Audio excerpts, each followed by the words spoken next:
Escuchando a Ignacio Copani, que les quiero decir que a todos los fanáticos, entre los que me cuento, el próximo viernes va a estar en La Máscara, como corresponde, que es su lugar en Buenos Aires últimamente. No se lo pierdan, los que todavía no lo vieron, porque es uno sale levitando de la alegría de escucharlo, y los que ya lo vieron, porque seguro van a volver a pasar bien.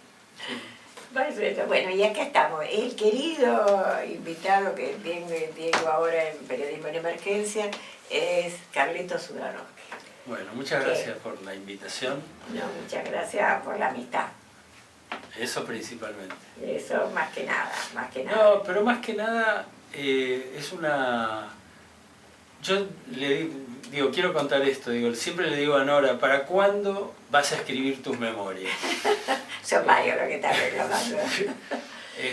Porque realmente Nora tiene una vida muy interesante y no la ha pasado nada bien en muchos momentos. Entonces, como los atravesó con enorme dignidad, me parece que vale la pena que lo cuentes. Vale la pena que lo cuentes. Sí, acá hay un grupo que lo pide, mi hija me pide desde siempre, bueno. Y es de fácil, mira, te sentás sí, 12 horas por día y lo haces. Vos estás escribiendo un libro ahora. Estoy escribiendo dos. Uno que no me pidió nadie y que mucho tiene que ver con tu título, con el título de tu programa, que es una especie de estado de situación del periodismo argentino, y que lo estoy haciendo por puro deseo, porque tuve ganas de hacerlo, y que será una especie de diagnóstico mío y como 15 o 20 entrevistas a periodistas jóvenes que me gustan, como vos dijiste hace un rato, ¿no? Gente que yo leo y que me parece que es interesante y que están desarrollando cosas que me parece que están defendiendo, como se dice en el ambiente futbolístico, los mejores trapos del periodismo argentino. Y después estoy trabajando ahora todavía en la etapa de entrevistas con Hugo Paredero. Estamos haciendo un libro sobre el toc-toc, sobre el fenómeno teatral y artístico, pero también social y cultural. Sí, es muy especial. Cada uno que va siempre sale encantado. Yo te digo, yo lo debo haber visto no menos de, por lo menos 3 veces, no me acuerdo si alguna más. Yo me vuelvo a reír como el primer día, y eso es muy... Yo la vi 3 veces también, y la última, para refrescarme un poco la memoria, hace poco. Y también me pasó eso, me volví a reír, me volvió a enganchar. Es por algo que uno sigue como fenómeno, ¿no? Hay algo que tiene. Ya 7 años, ya aseguraron la próxima temporada, y según los más expertos, tipo Rottenberg, creen que van a llegar a tener 10 años seguidos, ¿no? Y además tienen una compañía que van de gira, ¿no? Eso creo que es bastante inédito. Sí, que haya compañías como pasa en Estados Unidos que van haciendo, digamos, la periferia o en las grandes ciudades, van recorriendo el país. Y cuentan cosas interesantes. Por ejemplo, alguna vez o muchas veces dieron la obra en Avellaneda, o sea, a 10 minutos del multiteatro, o dieron la obra en Morón, también a 20 minutos. Y pensaron, bueno, hoy, este fin de semana no va a andar bien la obra en la calle Corrientes. Y igual agotaban. Sí, eso es un fenómeno, es realmente un verdadero fenómeno. Bueno, así que bueno, estoy en eso. Bueno, este programa, te digo, se llama Periodismo en Emergencia, porque cuando yo empecé a trabajar en esto, cuando tenía 16 años, y era muy chiquita y empecé en la revista el periodismo era honorable, era una profesión deseada y, no sé, honorable, era bárbaro, o sea, un periodista era... Yo no empecé por eso, pero digamos que era eso, la profesión era eso.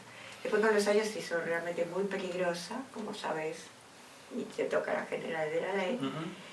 Y en los últimos años realmente, salvo las honrosas excepciones entre las que te contaba, da vergüenza ajena. La verdad que sí. La verdad que sí, porque ni siquiera es que uno discute las posiciones ideológicas de otro, que podría ser una discusión de arte.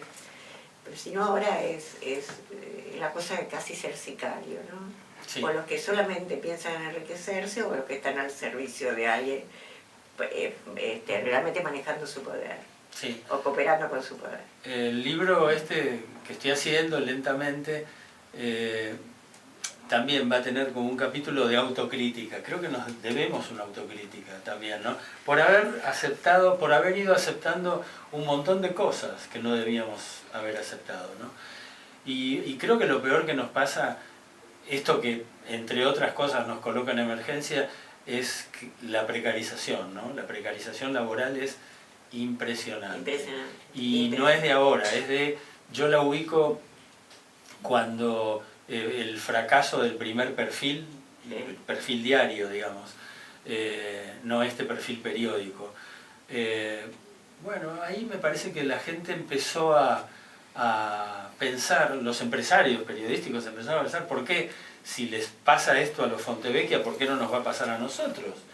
Entonces pongamos las barbas en remojo, y eso fue traducido, fue interpretado como que el trabajo que antes hacían 5 personas en una redacción, ahora lo hace una.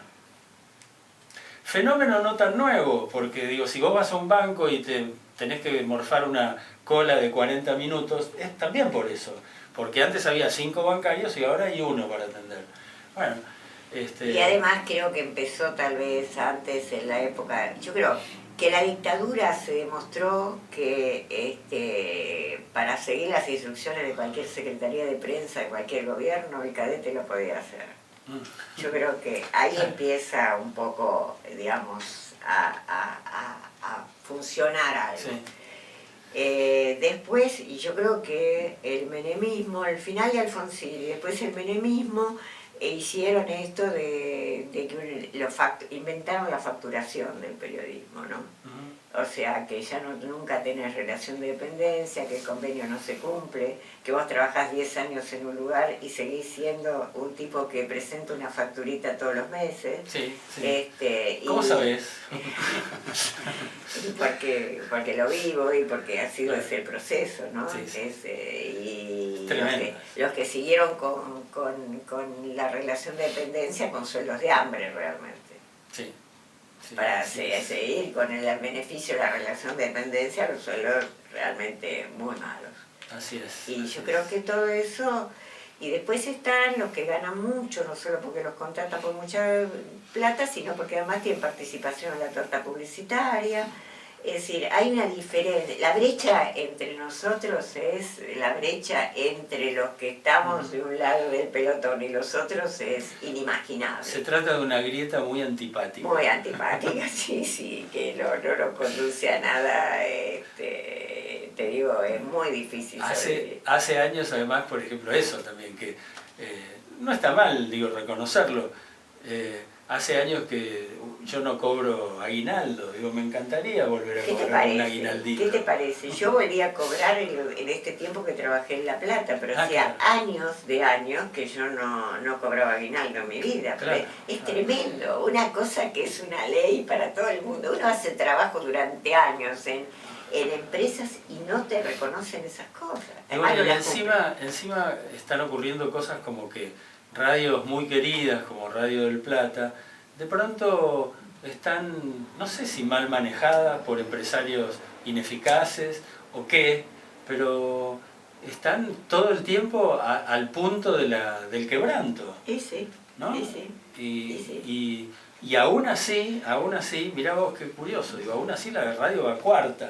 Sí, la radio va cuarta, hay que recordar que iba segunda antes de los conflictos y que iba segunda y que era realmente un bastión de defensa de la democracia. Y lees, yo a veces leo ahí en internet algunas editoriales o de Polimeni, bueno, de algunos de los chicos que todavía trabajan ahí, y la verdad que te da ganas de llorar, una radio extraordinaria como era Radio del Plata, ¿no? Sí, yo hace muchos años que trabajo, porque yo vengo trabajando desde la era Arnequian todavía, de Plata, que tuvimos platea y diario. Claro. Y que no fue tan bien. Con Alicia. Con Alicia Petty, que no fue tan bien, teníamos un rating bárbaro. Nunca, vos sabés que la radio, ese horario de 12 a 2, nunca más recuperó el rating que teníamos nosotros. Pero no me cabe Hicieron la menor millones de duda. cambios y nunca la radio tuvo el rating que teníamos cuando hicimos ese programa, que era totalmente distinto a todos los programas de espectáculo. Además, es un horario tradicional de programa de espectáculos, desde que en su momento lo hacía Pantalla Gigante, digo, en ese horario del mediodía, primera tarde, digamos. Sí, es un horario ideal Divino, para ese. divino. Divino. Mirá que pusieron tira deportiva, pusieron de todo, nunca le fue. Nunca le fue bien como nos iba bien a nosotros. Fue una pena, fue una verdadera pena. Bueno, así que dos libros. Sí, 2 libros. Bueno, yo tengo esa gimnasia más o menos incorporada a mi vida y sé que si sigo el teorema del profesor Berbisky, que es 12 horas culo, Entonces lo logra. lo logro, sí. En algún momento se termina. Yo puedo pasar 12 horas en la máquina. El problema es que no me decido iniciar el libro, porque yo tengo, viste, yo soy muy prolija por ahí, muy trabajadora, o sea que lo puedo hacer. Pero estoy pensando ya seriamente, que es una pena que hay muchas cosas que la gente no recuerda, que uno fue testigo y te... Bueno, si vos querés, un día nos tomamos un café y yo te doy algunas sugerencias. Muy bien, ¿En serio? Me parece muy bien, las voy a aceptar, porque sos realmente un capo en eso y ya tenés una práctica de libros impresionante. Carlitos, te quería hacer una pregunta histórica. Sí. Decime, ¿vos estabas en el programa de Pepe Peña?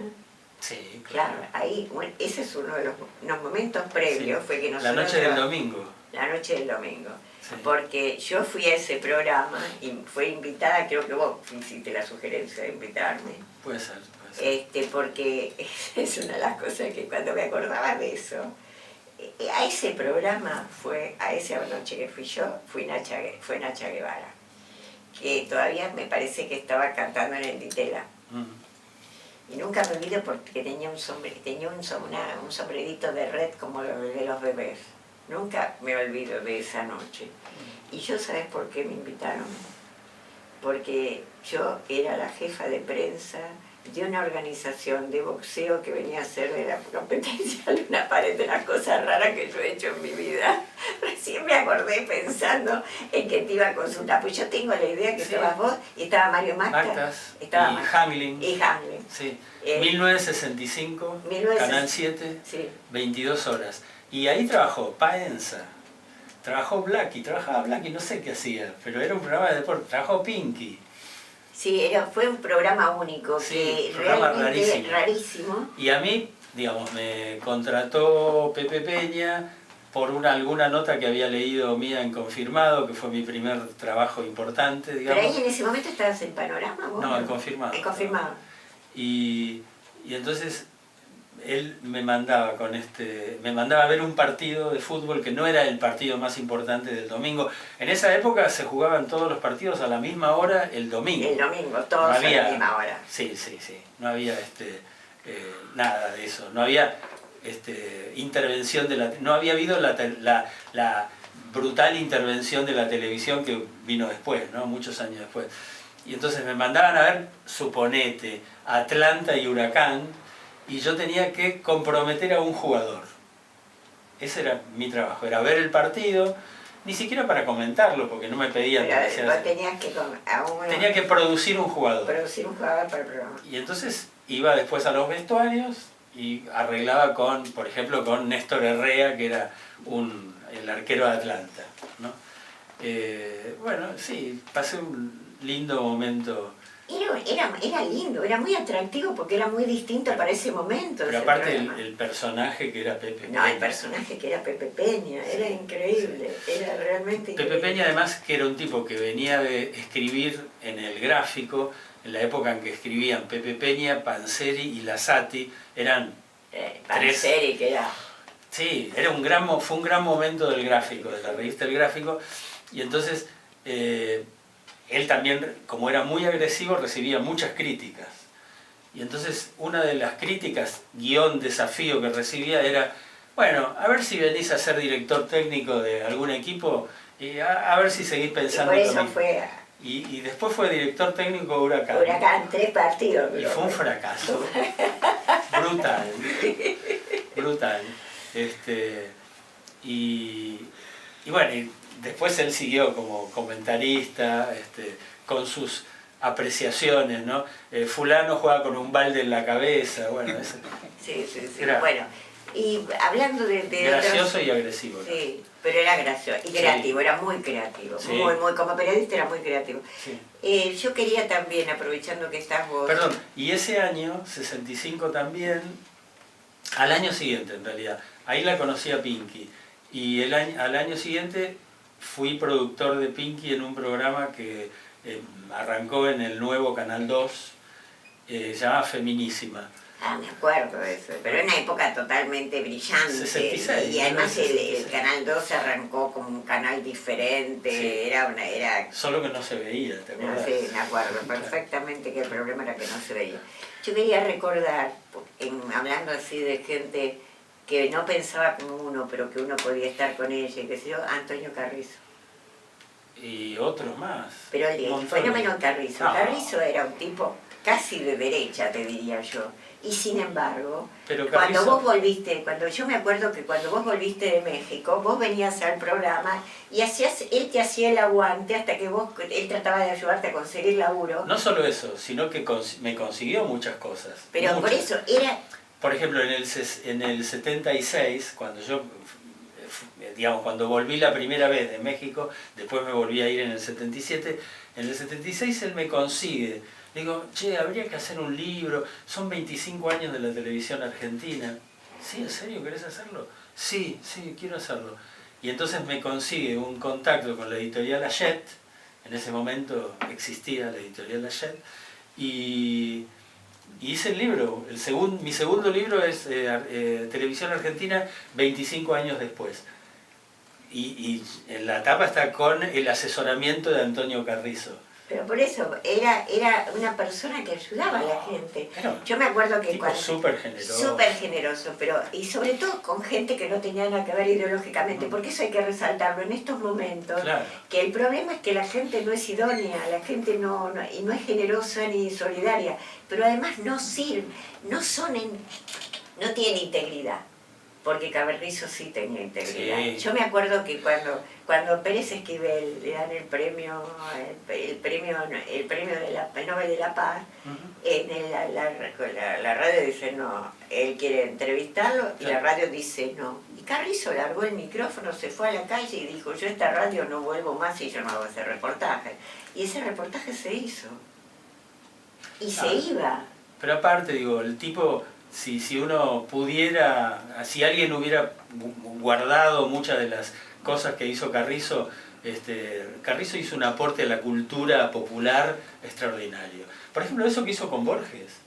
11 mañanas con Borges, de lo cual sacó un libro que ahora es inconseguible, pero es un libro divino, en donde Borges dijo cosas que nunca había dicho en ningún otro lado, en fin. Pero además, si había una cosa que vos podías traerle a Antonio cuando viajabas, era precisamente eso, ediciones de Borges en otros idiomas. Sí, yo me acuerdo que cuando hice un viaje a Alemania, que bancó la embajada alemana en el 90 exactamente, para ver a todos los lugares donde se hacía periodismo, yo en Stuttgart le traje dos ediciones de Borges en alemán.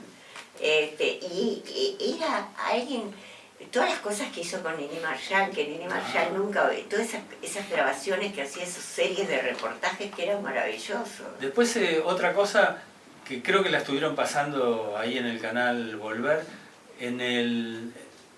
a ver, déjame pensar un poco, en el 67 debe haber sido, ahí, 67-68, hizo un ciclo en televisión que se llamaba Los Argentinos, sí, de entrevistas impresionantes, desde Fangio a De Vicenzo, pero pasando también por Borges y Bioy Casares, ¿no? Sí, él hacía esas maravillosas mezclas. Por ahí un gran periodista deportivo, por ejemplo, siempre me entrevistaba a Gassman cuando venía, por ejemplo. Sí. Siempre, Sí, siempre, sí, siempre, sí. siempre. Tenía esa cosa así de la generosidad. Y yo quería aprovechar con vos de recordarlo, porque solo los que lo vivimos de cerca sabíamos que era así. Yo lo recuerdo muchísimo y además él fue súper generoso conmigo, con Mactas, con Dolina. Digamos, él, también de alguna manera en los inicios nuestros, que lo necesitábamos, nos dio lugar, nos apoyó, nos dio contactos. Y una de las cosas que yo hacía era con frecuencia ir ahí a Radio Rivadavia solo para escucharlo. Para escucharlo, sí. Y bueno, yo realmente, radio en serio empecé con él, porque él se le ocurrió que por qué no hacía algo y empecé a hacer esa columna Enriqueta que tuvo un éxito tremendo con él, ¿no? Que yo no firmaba Nora Lafont, sino que era Enriqueta que hablaba con él. Y la verdad que tuvo un éxito tremendo. Y digo, también la cruel biología que es la que rige nuestras vidas se ensañó particularmente con él. No merecía ese final que tuvo no de tantos años y de tanta agonía. Y de tanta agonía, y además... un sufrimiento terrible para un tipo para el que la palabra era todo. No podía hablar. No podía hablar, fue terrible, fue terrible, terrible. Además un hombre muy sensible. Yo me acuerdo para Malvinas que Blanquita, su hija, estaba en España. Lo que sufrió ese hombre porque tenía miedo por su hija era tremendo, tremendo, sí. Tremendo. Bueno, cada tanto hablo con Pepe, su hijo. ¿En qué anda Pepe? Y Pepe tuvo durante años un programa lindísimo ahí en lo que era la M750 de sus inicios. Ahora ya es una radio mucho más instalada. Que era un programa cultural que hacía algún día del fin de semana, no me acuerdo si sábado o domingo, y muy referido a la ópera, que él es un gran entendido de ópera. Dejó la parte gastronómica, pues hace mucho que no. Sí. Hace mucho que él no. Él era el dueño de ese restaurante que se llamaba La Cátedra. La Cátedra. Sí. Y antes había tenido uno acá en el centro, que tenía un nombre de algún lugar en la calle Talcahuano tenía algo de algún título ¿cómo se llama? De algún tango de este hombre, no de Chiquilín, no era, pero algo por el estilo, porque era ay, no me sale el nombre del autor de Chiquilín de Bachín, el Horacio Ferrer. ¿Piazzolla y Ferrer? No, de Ferrer. Algo del nombre de Ferrer tenía el boliche que tuvo por ahí. Sí, no lo recuerdo. Pero un tipo, bueno, uno que los conoció de jovencitos a todos. Sí. A todos. Y a Blanca la última vez que la vi, sí, creo que un día que le hicieron un homenaje en vida todavía a Antonio, pero no estuvo él, ahí no era la 750, pero era ahí, en el mismo edificio, en Venezuela el 300. En Caras y Caras y Caretas. Eso. Hoy la 750 ha crecido... Sí. De un modo impresionante. Un modo impresionante, sí, la verdad que... El Grupo Octubre. El Grupo Octubre, que justamente inició el sábado pasado este nuevo festival... el Fixur. Sí, muy interesante. Sí. No sabes lo que es Sonia Braga, Dios mío. Qué mujer, qué cosa tan simpática y agradable. ¿La viste en la charla? No la vi, fui a la conferencia de prensa de presentación y fui a la presentación a la presentación del Fixur ya, la inauguración del festival.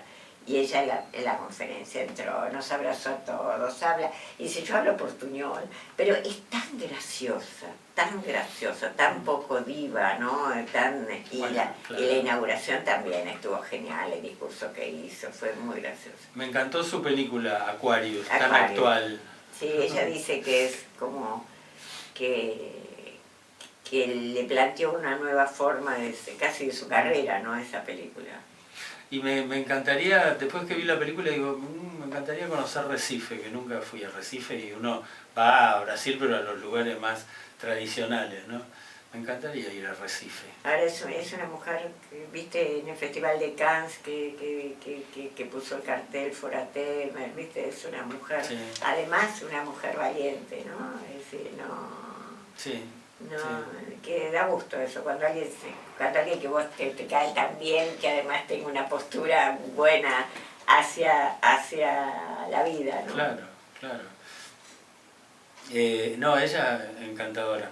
Y ayer vi, no la había visto todavía, Yo, Daniel Blake. Ah, No sé si la viste. sí, es muy interesante. Extraordinaria película. Y lo que pasa es que Ken Loach siempre te sorprende, ¿no? En este tipo de cosas que tienen que ver con la gente. Digo, no solamente es una película conmovedora, sino que es una película que debería ver todo el mundo en este momento, ¿no? Y después decidir a ver a quién vota. Y claro, eso está cuando a uno le quitan todos los derechos, cuando para conseguir un empleo vos tenés que ser humillado por todo el mundo. Qué necesidad de humillación, pero parece que estamos sobre todo no la habíamos olvidado, o nunca fuimos tan humillados, pero últimamente eso que a gente discapacitada vaya a cobrar su pensión y vaya al banco y no le den nada, es de una humillación. No, el sábado veía en TVR una escena que no había visto en la semana de unas señoras viudas que iban a... ¿Viste lo que era esa escena de las viudas? Yo la había visto en la semana y la vi en TVR. Es tremendo. Es tremendo. Dice, el hombre se murió hace 20 años, dice. Sí, pero además, como decía una amiga mía, además es recordar que alguien se fue, no solo empezar a buscar. Y vos sabés que cuando uno busca entre los viejos papeles, se encuentra con cosas que a lo mejor no tiene ganas de recordar, o se encuentra con cosas que lo van a conmover y se va a llorar. No hay necesidad de... Hoy dijeron que no hace falta. Ah, hoy dijeron que no hace falta. Bueno, es el gobierno de si pasa, pasa. Si ¿no? pasa, pasa, pero además que seguro lo van a volver a aplicar en otro momento. Sobre todo si pasa, pasa. Después de las elecciones no va a ser si pasa, pasa. Claro, ¿Viste lo que le han hecho a los clubes de barrio? Sí. Que es todo, es ir contra cualquier tipo de derechos, ¿no? Los derechos no son algo importante para esta gente. Sí, sí. Qué pena, bueno, que nos ha tocado esto. Qué pena, ¿no? Uno pensaba, no sé, para nuestras generaciones, yo soy un poco más vieja que vos, pero para nuestras generaciones ya era ver por fin... ¿Estás segura que sos más vieja? Sí, soy más vieja que vos. Yo soy la más vieja siempre.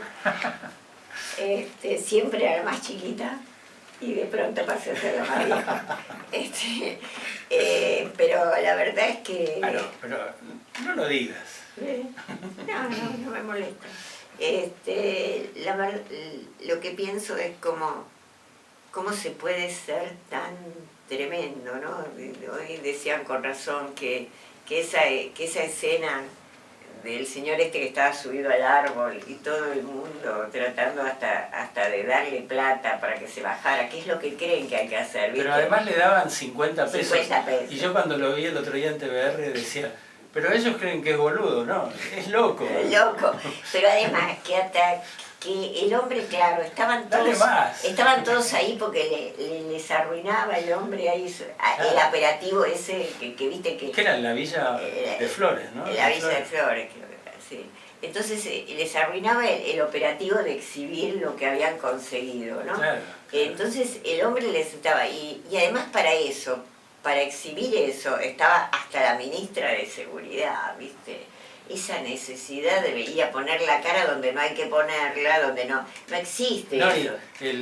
La orden esa que dio la ministra, sí, bájalo, que uno puede interpretar lo que le van a pegar un tiro, claro, ¿no? Bájalo de un tiro. Pero es casi patético el papel que hacen en todos los lugares, ¿no? Sí.